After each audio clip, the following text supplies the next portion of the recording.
Good afternoon. Today is November 5th, the day before the election. This is actually something that you can use anytime in the future. This is a little bit of Politics 101 advanced class, which wouldn't be 101, would it? I guess it'd be Politics 301. This is for all of the campaign staff and volunteers out there on the day of your election tomorrow. These are 8 simple rules for how you can survive being campaign staff. Like and subscribe, or hate and comment below, or do both. I'm okay. So, again, this is about the campaign staff, and you're in your last 24 hours. Friend or foe, this is not based on just being for Republicans or Democrats. This is for everybody. Okay? And this is my experience as being both a candidate, campaign worker, campaign staff, campaign manager. I've had just about every position except the elected one. But I've done a lot, and these are my tips. 8 simple rules that you should follow. And unlike John Ritter, they're not going to get a TV show out of this. So first and foremost, you've been working your campaign, and you've had a campaign manager, candidate promise you a check, or you've been getting paid regularly from staff. That last check you want to get in cash. Straight cash, homie. Don't pass go. Don't collect it on a check if you can. You want folding money.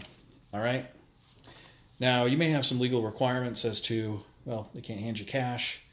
In that case, if they want to hand you a check, give them your Venmo account. Give them your PayPal account. Give them your Citibank whatever account. Have them deposit it there, right there on the spot. And don't do any additional work until they pay you. Now, this may seem like, Frank, why are you being such a dick? Because guess what? I've been in enough campaigns and got screwed over once. Always get paid on that last check before the election is over. And if you must take a check, you go to that candidate's bank. Don't put it in your own. Don't do your easy pay. Go to that candidate's bank before you do any work and deposit it into your account, or if it's the same bank, get the cash from it. Because guess what? Major campaigns, not just city council, county elections, I'm talking presidential campaigns, go insolvent all the time. Hillary Rodham Clinton's 2008 presidential campaign comes to mind. She was $15 million in the red and did not retire her debt until the second Obama administration. What that means for you kids at home is a lot of people didn't get paid. They may have just written it off at some point. And it doesn't just happen to Hillary Rodham Clinton. It happens to Republicans. I've seen it with Bob Barr. It's happened to Democrats. It's happened to independents. It especially happens on some of these lesser candidates who promise you the world and then they don't deliver. They don't win. If they win and they don't pay you, that looks horrible on them, and eventually the party will step in and get you a check. But if they don't win office, man, make sure you just get that cash homie straight up.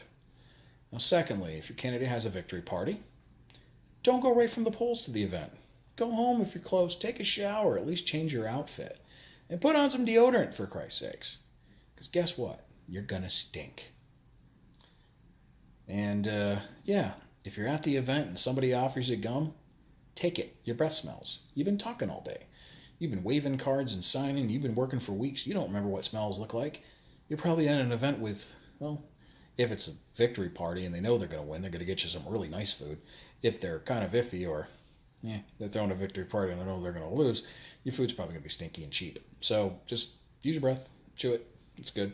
Now, if your candidate loses, and this does happen, unless you are immediate family or very high-level staff, leave. I mean this with all sincerity. You're not hurting anybody's feelings. Gracefully leave. Don't even really give condolences to your candidate, because trust me, if you've ever lost an election, you don't want to talk to anybody. You want to get hammered.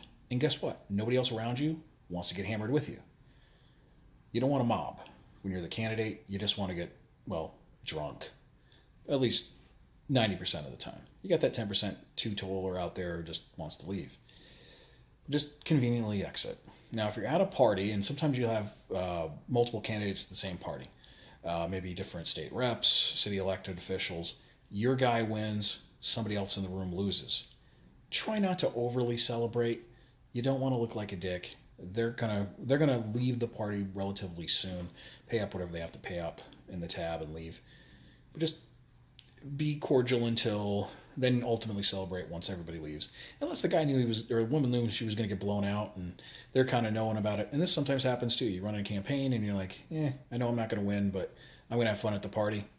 And then don't worry about it. Then you just celebrate. Now, never assume that you volunteering or even being a little bit paid campaign staff is going to help you get a job. Never assume that. Okay? Sometimes the candidates will forget you the minute they get into office. I've had that happen to me. Sometimes the staff is on to its next job, especially if it's a special election. So try to make all the connections you can, especially if you're on that election night and your guy wins. And don't be surprised if you're going to be celebrating somewhere else, so don't embarrass your candidate. First time I went to a major party in South Florida, our candidate won, and then we went to like 2 different stops. We didn't drink. I mean, other than like, celebratory wine or some Cuban drink or something, but made a lot of connections that night and helped me in politics in the future. So I didn't embarrass my candidate who I'd been working for.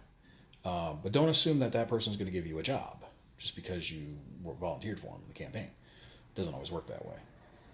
And if you can, get the candidate or the campaign manager to give you a written recommendation for a future job, especially if you've been volunteering and a lot of hours, because a lot of times you don't get any pay or you get minimal pay, and now you got to go find a real job. And now that all those positions you thought you were going to get when you helped your guy get elected, or they lose and they don't help you out at all, you want that recommendation to help you out with another job. I kind of think it helped me with my first real job after a campaign was getting that recommendation from the candidate. Now, never assume that that candidate is going to want you in 2 years, or never assume that they'll remember you just because you helped on their campaign for a few weeks, or even a few months, or a few hours. You got to stay in touch with them, okay? Especially if you want to help them in the future, potentially get a paid position, especially if they go up the ladder of politics. Take them to lunch. Now, you got to do within legal limits, especially in certain states like Florida. There's all these laws about how you campaign, and once you're a candidate or elected official, how you accept dinners or lunches. You got to do that within legal limits if they can accept it. Or if not, just say you want to meet them together with coffee, and you invite 10 people, so they're not technically, you're not paying for theirs. Or tell them, hey, what, come with coffee, you got to pay for yours, I got to pay for mine, that's fine. But just talk to them that way. Now, never assume that because you help them run for office, they're going to help you run for office. It just doesn't happen. And never assume that the people that you were volunteering with are going to be your friends afterwards either. I had been working my butt off for one campaign for 4 months when I first started getting really active in Miami politics. I think the woman loved me, and I had no attraction to her. I just wanted to work on the campaign. And afterwards, I got a couple of creepy calls. Well, they weren't creepy, but I got a couple of calls where I was like, yeah, I'm just not interested, and didn't know how to work out of it because I was a guy who didn't know how women would hit on anybody for me, so it just never worked. But don't assume that just because somebody you've been working with for 4 months, they're going to want to hang out with you after the election. Now, win or lose, we're a representative republic. There's going to be a winner, there's going to be a loser, and remember, the other side is your adversary. They're not your enemy. Okay? Today's opponent is tomorrow's friend, or vice versa. I've seen candidates who have gone tooth and nail against each other, and the guy who loses, especially with redistricting, maybe they move next door when they redistrict, and all of a sudden your guys and all those people that helped that guy get elected is in District 1, and the guy that you worked your ass off to get defeated is now representing District 2.